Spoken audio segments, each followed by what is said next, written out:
Hi friends, आप सभी का स्वागत है हमारे अपने YouTube channel the special field में।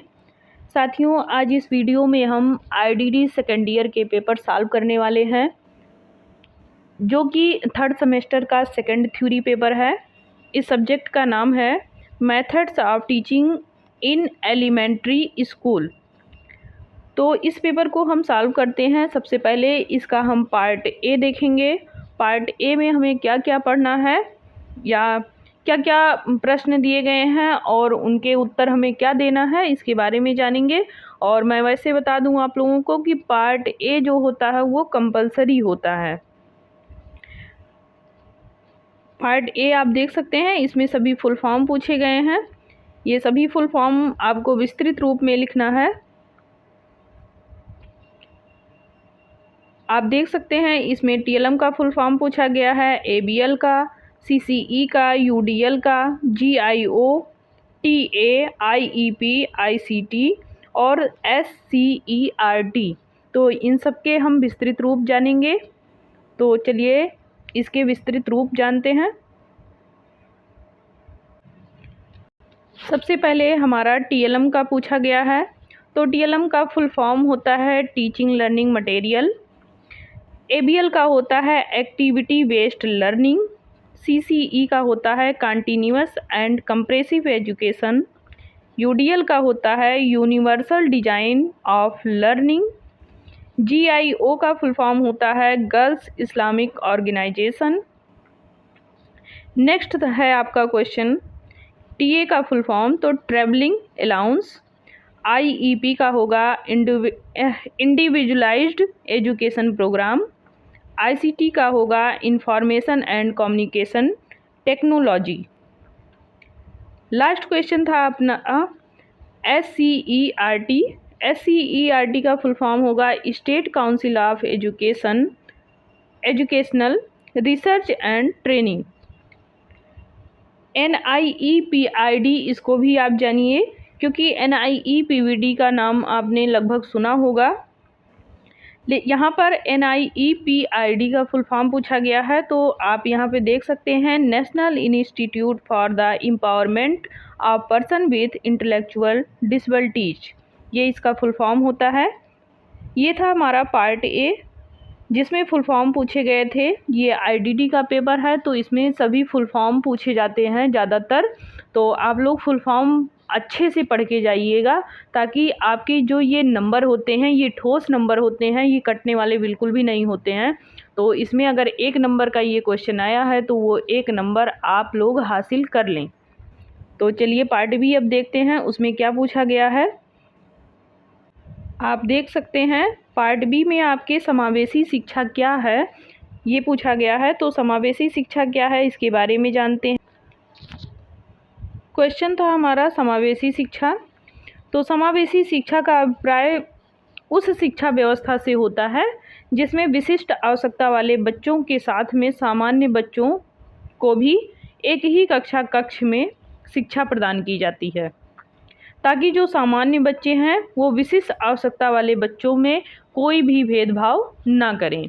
यानी कि जो सामान्य बच्चे हैं और सकलांग बच्चे हैं, या कह लीजिए दिव्यांग बच्चे हैं, जो दिव्यांग बच्चे होंगे और उनके साथ में सामान्य, उन्हीं को सकलांग बोलते हैं। तो ये जो बच्चे होते हैं इनको एक साथ पढ़ाया जाता है। इसलिए पढ़ाया जाता है कि जो हमारे दिव्यांग बच्चे हैं उनके अंदर किसी भी प्रकार की हीन भावना या कुंठा उत्पन्न न हो। क्योंकि जब एक ही कक्ष में पढ़ रहे होते हैं तो हमारा जो दिव्यांग बालक होता है वो ये सोचता है कि इनके पास आँखें हैं, पैर हैं, कान से सुनते भी हैं, तो मतलब किसी भी प्रकार की इनको डिसेबिलिटी नहीं है, तो ये हमसे ज़्यादा सीख पाएंगे और हम इनके जितना नहीं सीख पाएंगे। यह सोचकर वो जो प्रयास करना होता है वो अभी प्रयास नहीं करते हैं। इस वजह से ये भेदभाव न रह जाए, तब समावेशी शिक्षा को लाया गया। और समावेशी शिक्षा क्या करता है कि सामान्य बच्चे और दिव्यांग बच्चे दोनों को एक ही कक्ष में शिक्षा देता है, ताकि इन बच्चों में ये हीन भावना न रह जाए।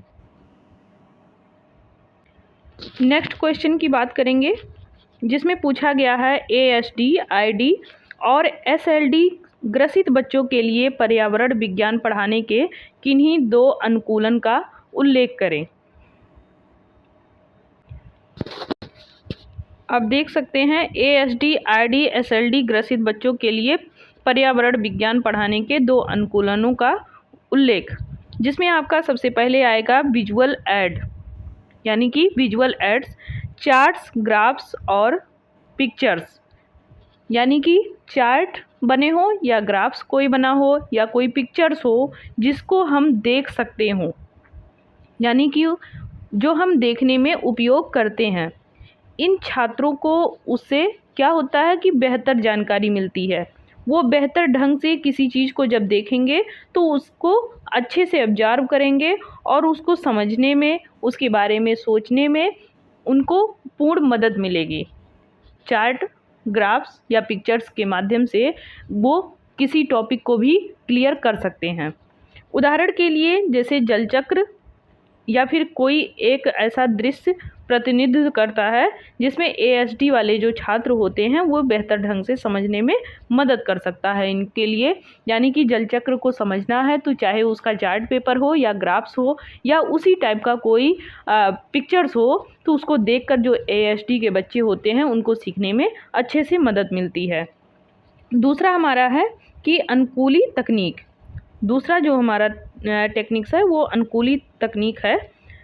इसको देखते हैं। इसमें सहायक तकनीक जैसे कि टेक्स्ट टू स्पीच और सॉफ्टवेयर, वर्ड प्रेडिक्शन सॉफ्टवेयर और वॉइस स्क्रीनिंग सॉफ्टवेयर ASD या IRD वाले जो छात्र होते हैं उनके पाठ्यक्रम तक पहुंचाने में ये बेहतर मदद करता है।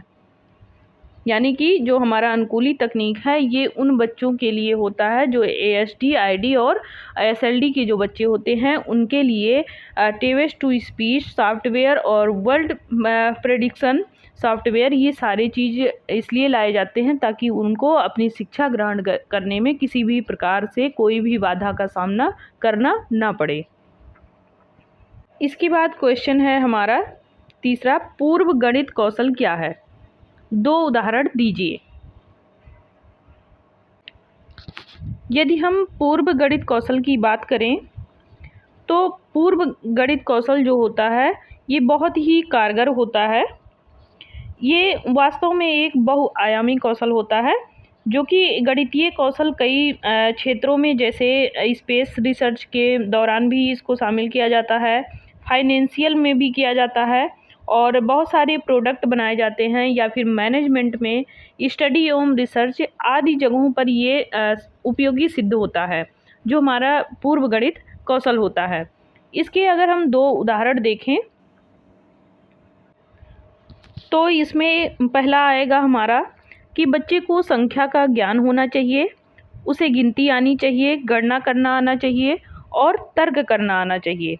इसके साथ साथ उसे उसके मौखिक घटक का भी ख्याल रखना चाहिए या फिर मौखिक घटक भी कुछ उसमें शामिल होने चाहिए, जैसे कि गणित का संकेतन आना चाहिए, उसे समय और स्थान में वो तर्क कर सके, साथ ही और उसमें गणना भी शामिल होगा कि किसी वस्तु को अगर गणना करना हो या किसी चीज़ की गणना करना हो तो वह भी बेहतर ढंग से कर सके। तो ये पूर्व गणित कौशल के 2 उदाहरण थे। नेक्स्ट है क्वेश्चन हमारा, प्रारंभिक स्तर पर अंग्रेजी पढ़ाने के लिए किन्हीं 2 प्रौद्योगिकी आधारित TLM के नाम बताइए। तो आप देख सकते हैं प्रौद्योगिकी आधारित TLM के नाम क्या हैं। पहला है आपका प्रिंट सामग्री, जिसमें आपके पाठ्य पुस्तकें, पंपलेट और हैंडआउट ये आपके शामिल हैं। दूसरा है इलेक्ट्रॉनिक वस्तुएं, जिसमें आपके कंप्यूटर है, ग्राफ दर्शाने वाले कैलकुलेटर हैं, टैबलेट है और स्मार्टफोन है, ये सभी इसमें शामिल होंगे। पार्ट बी में हम नेक्स्ट क्वेश्चन की बात करें तो स्थूल शिक्षण क्या है, यानी कि माइक्रो टीचिंग क्या है, इसके बारे में पूछा गया है। आप देख सकते हैं माइक्रो टीचिंग क्या है। माइक्रो शिक्षण या शिक्षण का एक समग्र दृष्टिकोण होता है जो किसी पाठ या पाठ्यक्रम की बड़ी तस्वीर को ध्यान में रखता है। इस दृष्टिकोण में अक्सर एक व्यापक पाठ योजना बनाना शामिल होता है, जिसमें विभिन्न प्रकार की शिक्षण विधियां और रणनीतियां शामिल होती हैं, जो कक्षा में छात्रों की विविध आवश्यकताओं को पूरा करने के लिए तैयार की जाती हैं। यानी कि एक प्री प्लानिंग होती है, जिसको तैयार करके हम बच्चों के समक्ष जाते हैं उनको कुछ सिखाने के लिए। उनको कम समय में ज़्यादा से ज़्यादा सिखाने के लिए हम क्या करते हैं, पहले से एक पाठ योजना बना के रखते हैं, पूर्व एक तैयारी किए रहते हैं और उसी तैयारी के अकॉर्डिंग हम बच्चों के सामने प्रस्तुत होते हैं और उन बच्चों को जो भी टॉपिक लेकर हम जाते हैं उस टॉपिक पर हम उन बच्चों को कुछ ना कुछ सीख देते हैं।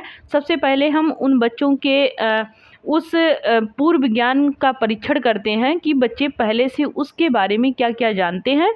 बाद में फिर हम जहाँ पर बच्चों को वो ज्ञान नहीं होता है, उस ज्ञान को हम विस्तृत रूप में वहाँ पर बताते हैं।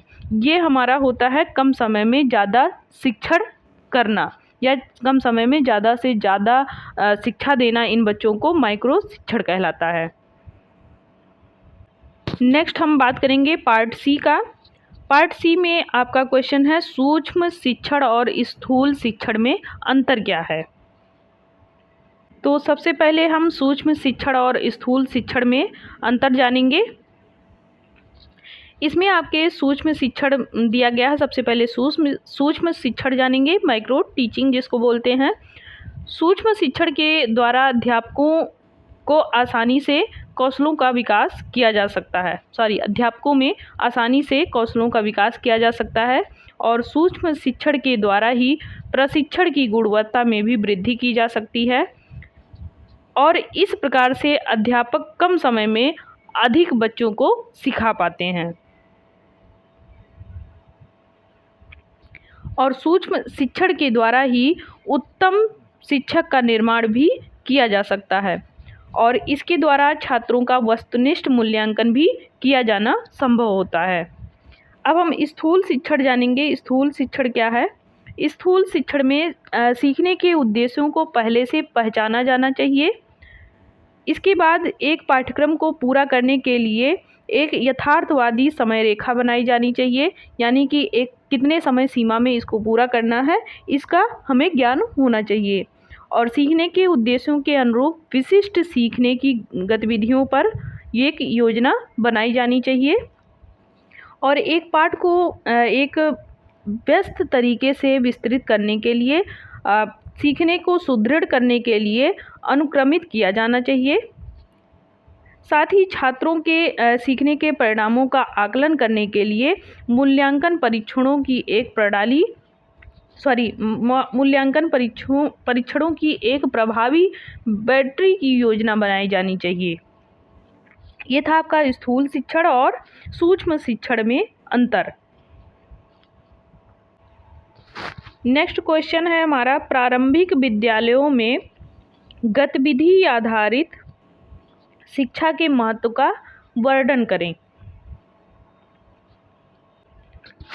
आप देख सकते हैं कि प्रारंभिक विद्यालयों में गतिविधि आधारित शिक्षा के महत्व, सीखने की गतिविधि के आधार पर या कह लीजिए एवियल शिक्षण के लिए शैक्षिक दृष्टिकोण की एक सीमा का वर्णन है। इसी मुख्य परिसर प्रयोगों और गतिविधियों के बारे में कुछ हाथ कर रही है पर आधारित होना चाहिए, हाथ कर पर आधारित होना चाहिए कि सीखने की आवश्यकता इसमें शामिल है। इसमें गतिविधि आधारित अधिगम के विचार के बच्चों जो कि सक्रिय शिक्षार्थी होते हैं के बजाय जानकारी के निष्क्रिय प्राप्तकर्ता होते हैं ये, और इनमें एक आम धारणा निहित होती है। बच्चे को अपने स्वयं के द्वारा पता लगाने का अवसर इसमें प्रदान करना चाहिए और एक इष्टतम सीखने के जो माहौल होते हैं वो प्रदान करने चाहिए, तो सीखने वाले खुशहाल और लंबे समय तक ये अस्थायी हो सकते हैं। यानी कि जब प्रारंभिक गतिविधि आधारित कोई कार्य किया जाता है तो इसमें बच्चों को सबसे पहले स्वयं से करने के अवसर प्रदान करने चाहिए, यानी कि करके सीखने की विधि देनी चाहिए। जो बच्चा स्वयं करके कोई चीज़ उसको जानता है तो वो लंबे समय तक उसके दिमाग में अस्थायी हो जाता है, वो फिर डिलीट होने वाला नहीं होता उसके दिमाग से। यानी कि जिसके बारे में ज्ञान प्राप्त करना है उसको उस चीज़ को करने के लिए अवसर प्रदान करना चाहिए। तीसरा क्वेश्चन है हमारा, दैनिक जीवन में गणित शिक्षण के महत्व पर संक्षिप्त टिप्पणी लिखें।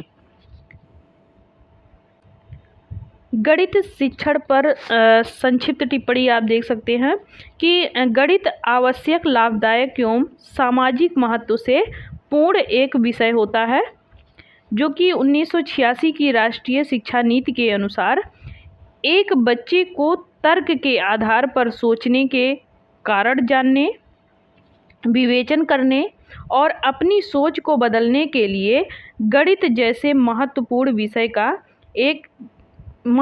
विषय का ज्ञान उसी प्रकार देना चाहिए जैसे कि एक वाहन को प्रकट रूप में दिखाकर उसको प्रयोगात्मक ज्ञान दिया जाए।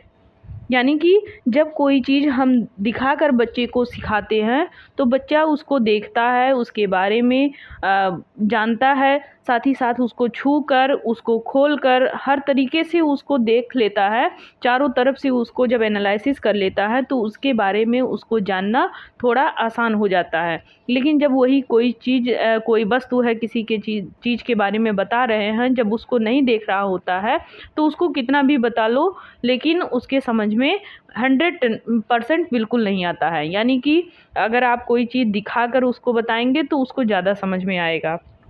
ऐसे ही गणित विषय भी है कि इसमें अगर सोचने, कारण जानने और विवेचन करने के सारे अवसर प्रदान किए जाएं तो बच्चा उसको अच्छे से समझ सकता है। गणित परिवर्तन का एक माध्यम है। इसका उद्देश्य जो होता है वो समाज में 4P की स्थापना करना होता है, जिसमें पर्सपेक्टिव,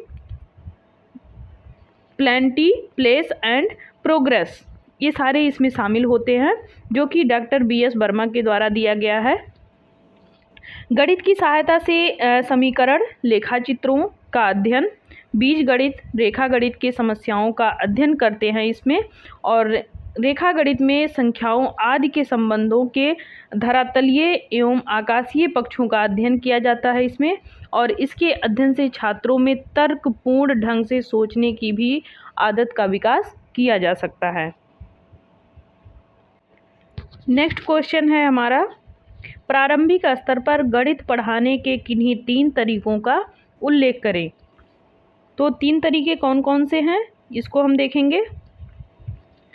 इसमें आप देख सकते हैं कि प्रारंभिक स्तर पर गणित पढ़ाने के 3 तरीके, जिसमें आपका आगमन विधि, निगमन विधि और विश्लेषण विधि, ये तीनों विधियां इसमें शामिल हैं।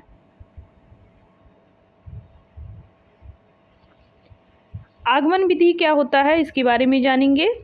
इस विधि में प्रत्यक्ष अनुभवों या फिर कह लीजिए प्रत्यक्ष उदाहरणों तथा प्रयोगों का अध्ययन कर नियम निकाले जाते हैं इसमें। यानी कि इस विधि में प्रत्यक्ष अनुभव करके या प्रत्यक्ष उदाहरणों को प्रस्तुत करके या प्रयोग करके उसके अध्ययन के अनुसार ही नियम निकाले जाते हैं तथा ज्ञात जो भी तथ्य होते हैं उसके आधार पर उचित सूझबूझ से निर्णय लिया जाता है। इसमें जो अध्ययन प्रक्रिया होती है वो प्रत्यक्ष से प्रमाण की ओर होती है, स्थूल से सूक्ष्म की ओर होती है और विशिष्ट से सामान्य की ओर होती है। ये आपका आगमन विधि में शामिल होता है। नेक्स्ट है हमारा निगमन विधि। निगमन विधि क्या है? इस विधि में पहले से जो स्थापित नियम होते हैं या सूत्र होते हैं उनका प्रयोग करके अध्यापक छात्रों को समस्या का समाधान कराते हैं। जैसे कि इसमें सबसे पहले नियम से उदाहरण की ओर जाते हैं, दूसरा है सामान्य से विशिष्ट की ओर जाते हैं, सूक्ष्म से स्थूल की ओर समझाते हैं और प्रमाण से प्रत्यक्ष की ओर बच्चों को ले जाते हैं। नेक्स्ट है हमारा विश्लेषण विधि। विश्लेषण विधि में किसी विधान या व्यवस्था क्रम की जो सूक्ष्मता से परीक्षण करने की तथा उसमें मूल तत्वों को खोजने की जो क्रिया है उसको क्या बोलते हैं? विश्लेषण बोलते हैं। यह विधि अज्ञात से ज्ञात की ओर चलती है। इसका प्रयोग रेखागणित में प्रमेय, निर्मेय आदि को सिद्ध करने में प्रयुक्त किया जाता है। इसके साथ साथ पाइथागोरस का भी प्रयोग किया जाता है। कर्ण का वर्ग, आधार का वर्ग और लंब का पर बना वर्ग, ये सभी इसमें सिद्ध किए जाते हैं जो कि पाइथागोरस प्रमेय के अंतर्गत आते हैं। और ये आपका क्या है, विश्लेषण विधि है। नेक्स्ट क्वेश्चन है हमारा, प्रारंभिक स्तर पर अंग्रेजी पढ़ाने में टीएलएम के उपयोग पर चर्चा करें।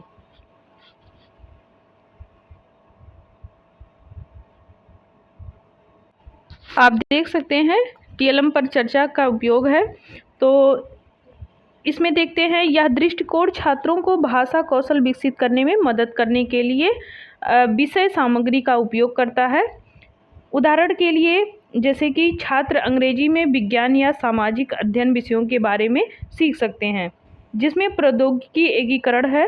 कक्षा में प्रौद्योगिकी को शामिल करने से छात्रों को अंग्रेजी सीखने के नए और आकर्षक तकनीक इसमें मिल सकते हैं, जैसे कि ऑनलाइन गेम, वीडियो गेम या इंटरनेटिव गतिविधियों के माध्यम से इनको बहुत कुछ सिखा सकते हैं।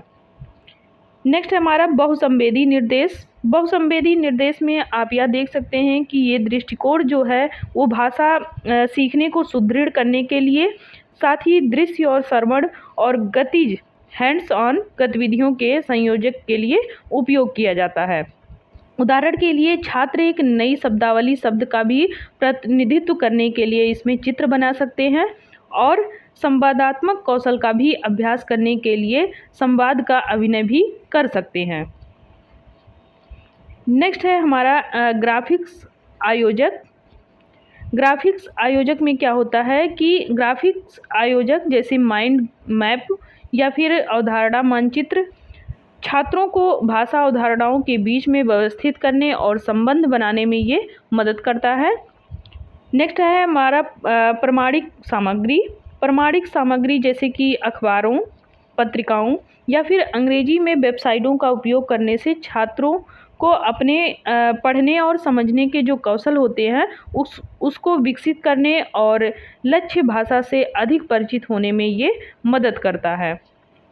इन दृष्टिकोणों और तकनीकों के समायोजन का उपयोग करके उपयुक्त टीएलएम को भी शामिल करके शिक्षक अपने छात्रों के लिए आकर्षक और कह लीजिए प्रभावी ढंग से अंग्रेजी भाषा सिखाने का अनुभव बना सकते हैं। साथ ही साथ उन बच्चों को अंग्रेजी भाषा सिखा भी सकते हैं। नेक्स्ट क्वेश्चन है हमारा, समय अध्ययन। समय अध्ययन कौशल और संदर्भ कौशल से आप क्या समझते हैं? आप देख सकते हैं AST, SLD और ID ग्रसित बच्चों को क्षेत्रीय भाषा विकास कैसे सिखाया जा सकता है।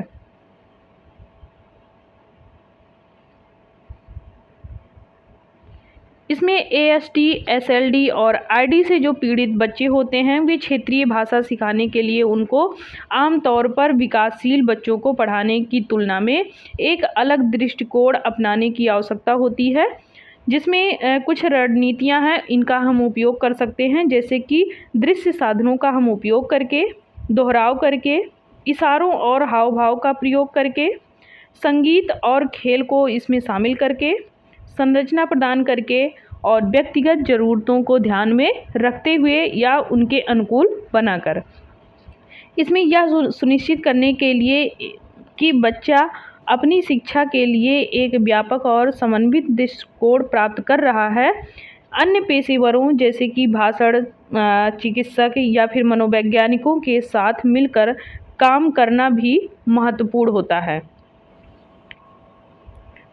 इसमें आप देख सकते हैं इस पेपर में हम लोगों ने अभी तक पार्ट A, पार्ट B और पार्ट C तीनों कंप्लीट कर लिया है। तो पार्ट C तक हम लोगों ने इसमें देखा। पार्ट D में आपके लॉन्ग क्वेश्चन होंगे जो कि आप देख सकते हैं, जो आपको PDF दिया गया है उसके माध्यम से आप थोड़े तैयारी कर लीजिए, और जो आपके शॉर्ट क्वेश्चन हैं इन्हीं के माध्यम से आप लॉन्ग क्वेश्चन भी लिख सकते हैं। यदि वीडियो अच्छी लगी हो तो आप लोग कमेंट करिएगा। साथ ही साथ जो क्वेश्चन फंस रहे होंगे उसको आप लोग ज़रूर कमेंट बॉक्स में डालिएगा, सॉल्व कराने का पूरा प्रयास किया जाएगा। और इसके साथ ही आपके जो संगी साथी होंगे जो पेपर देने के उसमें इस सत्र में तत्पर होंगे तो उनको भी ये वीडियो शेयर करिएगा ताकि उनको भी ये वीडियो लाभ प्रदान करे। तो चलिए नेक्स्ट वीडियो में मिलते हैं किसी दूसरे पेपर को सॉल्व करते हुए। तब तक के लिए बहुत बहुत धन्यवाद।